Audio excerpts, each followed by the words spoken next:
Student, I am RC sir. Today I will discuss chemistry chapter first, chemical reaction and chemical equation. First of all, I discuss what is chemical reaction. Chemical reaction होता क्या है? Chemical reaction is a process in which new substance is formed by new chemical property. The substance take part in a chemical reaction is called reactants, and the new substance formed by chemical property is called product. In a chemical reaction, the atoms of element do not change, but arrangement of the element change by forming of new substance. मेरे कहने का मतलब है chemical reaction एक क्या होता है, process होता है जिसमें हमारा क्या होता है, एक न्यू सबस्टांस फॉर्म होता है जब हम कोई केमिकल प्रॉपर्टी अप्लाई करते हैं। तो करा जो सबस्टांस केमिकल रिएक्शन कराने के लिए जाते हैं उन्हें हम क्या बोलते हैं, रिएक्टेंट बोलते हैं, और जो न्यू सबस्टांस केमिकल प्रॉपर्टी द्वारा फॉर्म होते हैं उसे हम प्रोडक्ट कहते हैं। फिर उसके बाद बोला जा रहा है इसमें कि केमिकल रिएक्शन में एटम्स ऑफ एलिमेंट चेंज नहीं होते हैं, बल्कि प्रोडक्ट को फॉर्म करने के लिए जो एटम्स ऑफ एलिमेंट का हम अरेंजमेंट कर देते हैं। फॉर एग्जांपल, जैसे मैं यहाँ पे बात करूं A plus B gives out C, तो यहाँ पे हम कह सकते हैं कि हम दो सबस्टेंस लिए A और B और उनका केमिकल रिएक्शन कराते हैं, उनका केमिकल प्रॉपर्टी द्वारा जब रिएक्शन कराते हैं, कंबाइन कराते हैं, तो उस कंडीशन में हमको न्यू सबस्टेंस जो फॉर्म होता है C।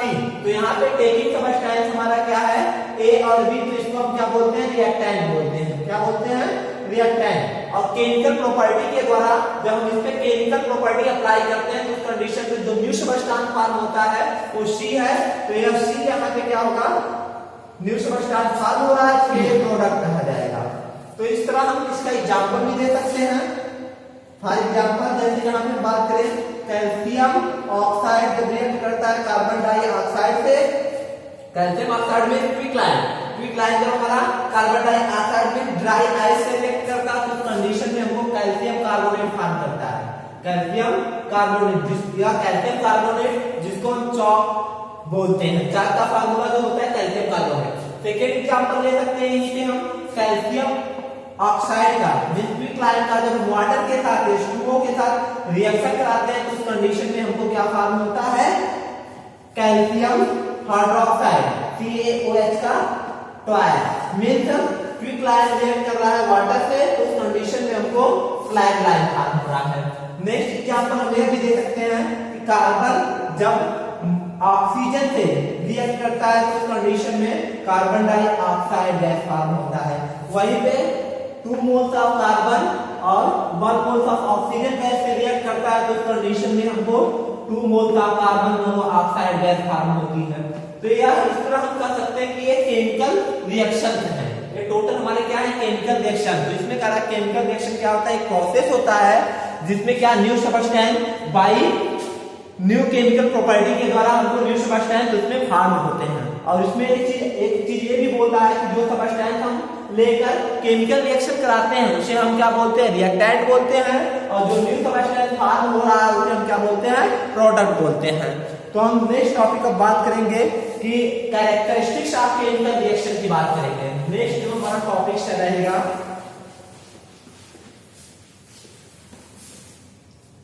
Characteristics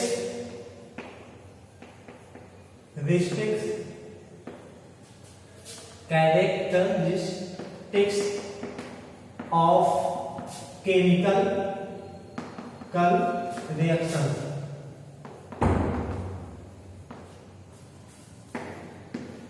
There are many characteristics of chemical reaction. Mainly some of them are given below. First, evolution of gas. Evolution of gas. Second characteristics, change in color.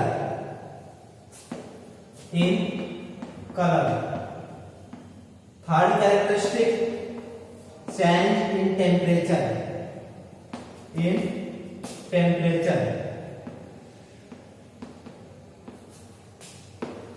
Fourth characteristic, formation of solid. Formation of precipitate,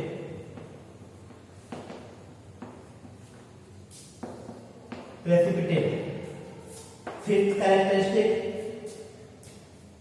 change in temperature, change in colour, change in colour हो गया, change in temperature हो गया, change in state, change in state.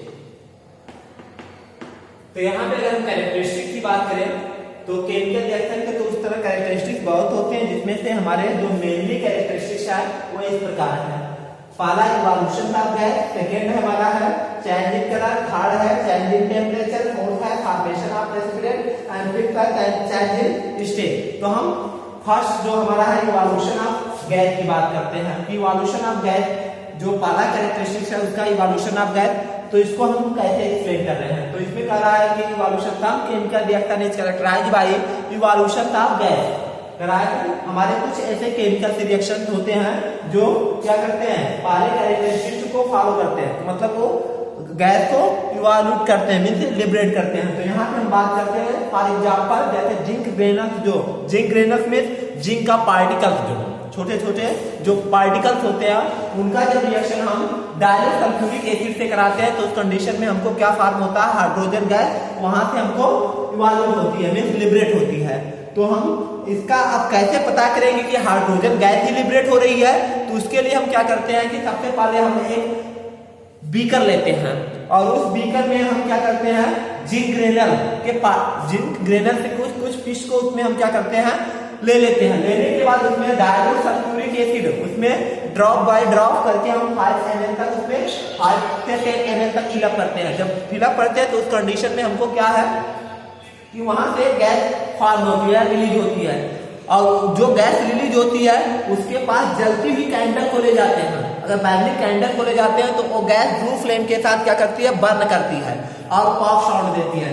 तो हम जानते हैं कि केवल एक हाइड्रोजन एक ऐसी गैस है, अगर उसको हम जलाते हैं तो उस कंडीशन में ये ब्लू फ्लेम के साथ जलती है और दूसरी चीज ये पॉप साउंड देती है। तो इस तरह हम कह सकते हैं कि जो हम जिंक ग्रेनल का डायल्यूट सल्फ्यूरिक एसिड के साथ रिएक्शन करा रहे हैं तो वहां पे हाइड्रोजन गैस इवोल्यूट हो रही है। तो ये फर्स्ट कैरेक्टरिस्टिक को सेटिस्फाई कर रहा है। सेकेंड हम बात करें अगर चेंज इन कलर की बात करें तो कह रहा है कि some chemical reaction is characterized by change in colour. जैसे फॉर एग्जांपल जब हम क्या करते हैं साइट्रिक एसिड को पोटेशियम परमैंगनेट, जो पर्पल कलर का पोटेशियम परमैंगनेट होता है उसके साथ रिएक्ट कराते हैं तो उस कंडीशन में पोटेशियम परमैंगनेट का जो कलर होता है वो डिसअपीयर हो जाता है। मींस वहां पे जो पर्पल कलर होता है वो पर्पल कलर से हमको क्या है, कलरलेस कंपाउंड फॉर्म होता है। तो हम यह कह सकते हैं कि इस तरह यह चेंज इन कलर को भी फॉलो कर रहा है। सेकेंड थर्ड की बात करते हैं change in temperature. Change in temperature की बात करते हैं कि some chemical reaction is characterized by change in temperature. जैसे फॉर एग्जांपल मैं बात करूं कि आप लोग अगर देखें तो गांव में जैसे हम अपने घर का वाइट वॉशिंग कराते हैं तो उस कंडीशन में देखते हैं कि हम क्विक लाइन लेते हैं, क्विक लाइन को क्या करते हैं उसमें वाटर के टैंक में हम उसको डिजोल्व कर लेते हैं। डिजोल्व करने के बाद देखते हैं कि जो क्विक लाइन है वो जब वाटर के साथ रिएक्ट करता है तुरंत वो उसके साथ बॉयल करना शुरू कर जाता है। जब बॉयल करता है तो वहां पे इसको थर्मिक रिएक्शन होता है, क्योंकि हीट एनर्जी हमारा क्या एटमॉस्फेयर में रिलीज हो रही है। एटमॉस्फेयर में जब रिलीज हो रही है तो उस कंडीशन में हमारा क्या है, ये टेम्परेचर, वहां उसका टेम्परेचर क्या हो रहा है, चेंज हो रहा है। तो इस तरह हम कह सकते हैं जब क्विक लाइन को वाटर के साथ रिएक्ट कराते हैं तो वहां पे स्लाइड लाइन फॉर्म होता है और उसके साथ साथ हीट एनर्जी जो है एटमॉस्फेयर में रिलीज होती है या इसको थर्मिक प्रोसेस को शो करता है। तो हम इस तरह यह कह सकते हैं कि यह जो थर्ड कैरेक्टरिस्टिक को फॉलो कर रहा है, चेंज इन टेम्परेचर। अब नेक्स्ट हमारा जो कैरेक्टरिस्टिक है फॉर्मेशन ऑफ प्रेसिपिटेट। तो इसमें करा some chemical reaction is characterized by formation of precipitate. जैसे हम बात करें यहाँ पे एग्जांपल की, तो जब हम पोटेशियम आयोडाइड को लेड नाइट्रेट के साथ रिएक्ट कराते हैं तो लेड आयोडाइड का येलो कलर का हमको प्रेसिपिटेट फॉर्म होता है। तो इस तरह हम कह सकते हैं कि यहाँ पे हमको फॉर्मेशन ऑफ प्रेसिपिटेट होना है या जो इसका की फोर्थ कैरेक्टरिस्टिक्स को फॉलो कर रहा है। नेक्स्ट जो हमारा है फिफ्थ कैरेक्टरिस्टिक्स है वो है चेंज इन स्टेट। तो चेंज इन स्टेट की अगर हम बात करें तो some chemical reaction is characterized by change in state. जैसे हम बात करें पैराफिन वैक्स जिससे हमारा कैंडल बना होता है, अगर हम कैंडल को in the presence of air burning करते हैं, जलाते हैं, तो उस कंडीशन में हमको वाटर और कार्बन डाइऑक्साइड गैस रिलीज होती है। इस तरह हम कह सकते हैं, क्योंकि कैंडल आपका वैक्स से बना होता है, वैक्स आपका सॉलिड फॉर्म में होता है, और जब सॉलिड फॉर्म में होता है उसको जब हम बर्निंग करते हैं in the presence of oxygen gas, तो उस कंडीशन में हमको क्या फॉर्म होता है, वाटर जो कि लिक्विड स्टेट में होता है, और उसके साथ साथ कार्बन डाइऑक्साइड गैस फॉर्म होता है। तो हम कह सकते हैं CO2 जो है गैसियस स्टेट में है। तो इस तरह अपने स्टेट को चेंज करता है। तो ये इस तरह ये जो इसके कैरेक्टरिस्टिक को सर्टिफाई कर रहे हैं, जो एग्जांपल्स हैं। अब हम नेक्स्ट जो हमारा टॉपिक होगा उसके विषय में हम बात करेंगे कि नेक्स्ट जो हमारा टॉपिक है केमिकल इक्वेशन क्या होता है, उसके विषय में बात करेंगे। तो केमिकल इक्वेशन क्या होता है, the representation of chemical reaction by atom of element or by formula is known as chemical equation.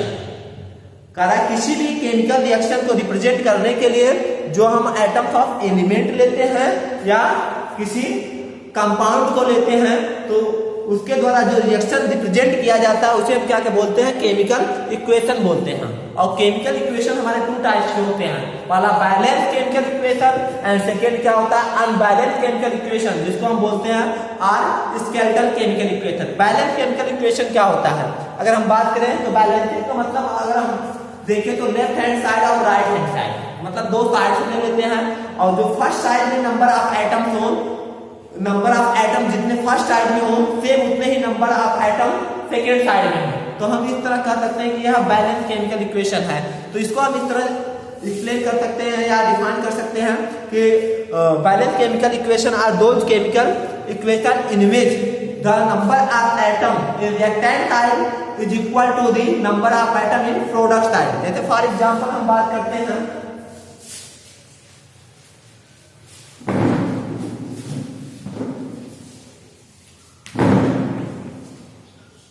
Chemical equation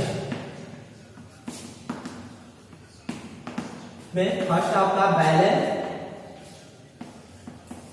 chemical equation, आपका सेकेंड है अनबैलेंस केमिकल इक्वेशन और स्केलेटल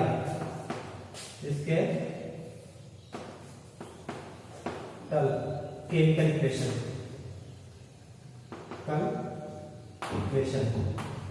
तो हम फर्स्ट बात करेंगे बैलेंस केमिकल इक्वेशन। जैसा कि मैंने डेफिनेशन बताया कि जो number of atoms of element हो रिएक्टेंट साइड उतने ही नंबर ऑफ एटम्स ऑफ जो एलिमेंट हो इन प्रोडक्ट साइड, दोनों साइड में नंबर ऑफ एटम्स इक्वल हो, तो इसे हम क्या बोलते हैं, बैलेंस केमिकल इक्वेशन। जैसे फॉर एग्जांपल अगर हम बात करें बैलेंस केमिकल इक्वेशन की, तो यहाँ पे हमको मिल जाएगा H2 plus O2 gives out H2O2। कहने का मतलब 1 मोल ऑफ हाइड्रोजन गैस को जब हम 1 मोल ऑफ ऑक्सीजन गैस के साथ रिएक्ट कराते हैं तो उस कंडीशन में हमको क्या है, 1 mole of hydrogen peroxide gas form होती है। सेम वही पे हम 2 मोल्स ऑफ हाइड्रोजन गैस का रिएक्शन जब है हम क्या करते हैं 1 मोल ऑफ ऑक्सीजन गैस से कराते हैं, तो उस कंडीशन में हमको 2 मोल ऑफ H2O मतलब 2 मोल ऑफ वाटर फॉर्म होता है। तो इस तरह हम कह सकते हैं। अब इसमें अगर हम देखें दोनों केमिकल इक्वेशन में अगर नंबर ऑफ एटम अगर देखा जाए तो फर्स्ट में हाइड्रोजन की जो नंबरिंग रिएक्टेंट साइड में 2 है और प्रोडक्ट साइड में भी आपका हाइड्रोजन की जो नंबर ऑफ एटम्स है 2 है, और number of oxygen in reactant side oxygen का नंबरिंग 2 है, तो वहीं पे प्रोडक्ट साइड में number of atom of oxygen भी 2 है। तो इस तरह ये हम कह सकते हैं कि देखिए बैलेंस केमिकल इक्वेशन।